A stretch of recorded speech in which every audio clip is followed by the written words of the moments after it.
AI जदीद दौर की सबसे बड़ी जरूरत है। पाकिस्तान डिजिटल तरक्की की राह पर गामजन है।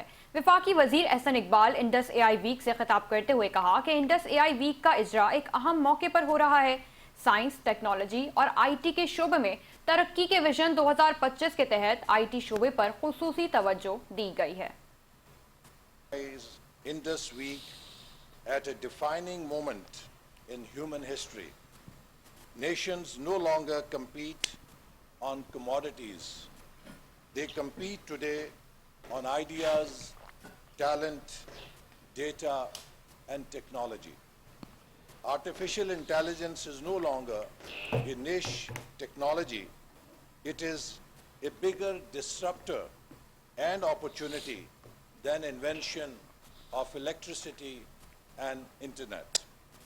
Pakistan's engagement with technology did not begin with AI. It began over 2 decades ago under the leadership of Prime Minister Nawaz Sharif, under his Vision 2010, when Pakistan made its first structured shift towards the knowledge economy.